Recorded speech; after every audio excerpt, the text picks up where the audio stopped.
Okay, this video is for Molly, and it's about sexual abuse and domestic violence. When I was in 5th grade, I went over to my parents' best friend's house, and they had a daughter that was close to my age, and we had been best friends and grew up together and stuff. And one day she just took me into her room and said that we were going to watch a movie. So I said okay, and we watched movies a lot, so it wasn't anything different than usual. And I fell asleep while we watched the movie, and it was probably like midnight or so, because I was going to spend the night with her.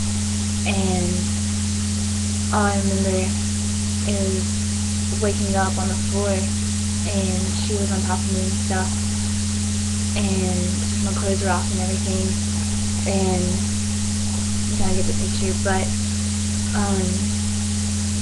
she is a bisexual, and she raped me numerous times from the time I was in 5th grade to the time I was in 8th grade, and it was such a traumatic experience for me. I was just so scared, like I didn't know what to do. I didn't know what to think of myself, because I mean, I'm sitting here a girl, and it's my best friend, or used to be best friend, that did something like that to me. And I never would have imagined that something like that would have happened. And she used to do all kinds of other stuff too. And she used to, I don't think it used to be considered physical abuse, but she used to hurt me a lot. And she would force me into doing things that I never wanted to do. And I asked her to stop, and she wouldn't stop. She wouldn't listen. And it was just ongoing for years and years. And it was some of the worst times in my life. And that was one of the biggest parts of my eating disorder, because I didn't know what to think of my sexuality. I didn't know how to understand it, because I mean, during that time I was going through puberty and stuff, and so it was just a weird time for all of that to start happening in general. And then one day it was happening again, and like my parents were there. They never knew anything was happening, because she would just go in her bedroom and lock me in there and wouldn't let me out and stuff. But my mom came and knocked on the door, and the girl made me hide under the covers or whatever, and so she let my mom in, and my mom asked what was going on, and she said nothing, that I was just about to go to sleep.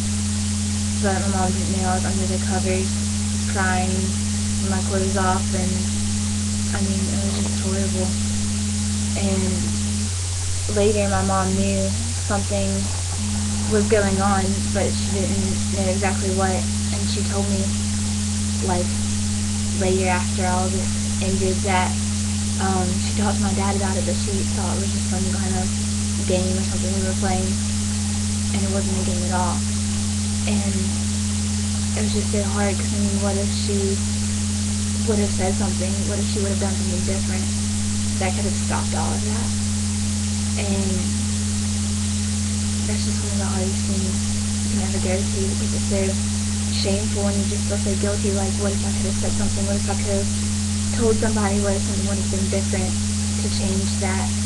And it wouldn't still be a part of my life. I still wouldn't be scared of love and of like sexuality and physical touch and stuff like that too.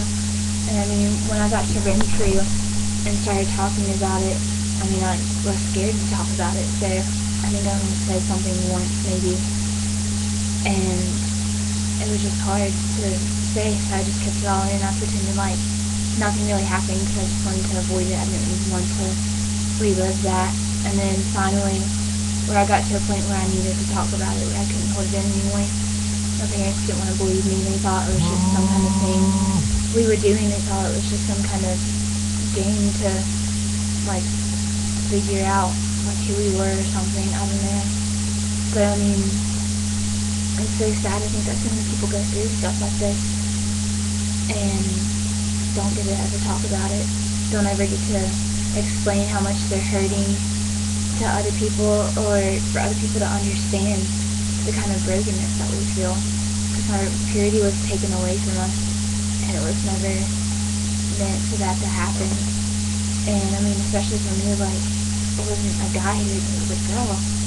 And like, I'm not homosexual, I'm straight, but I mean, just taking my innocence away from me like that is just so wrong, and it's unfair. And I just want people to understand. I just want people to be heard, not to have to sit in silence and be scared like I was. And it's time for us to speak out, and it's time for us to stop hiding and stop building walls to cover it up, because it's always going to be there. It's always going to be a part of our life. And it's time to make a difference. It's time to change people and let people know that it's okay.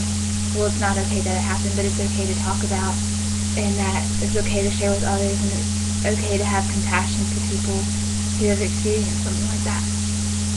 So I guess that's all I want, is just to be heard and not to see.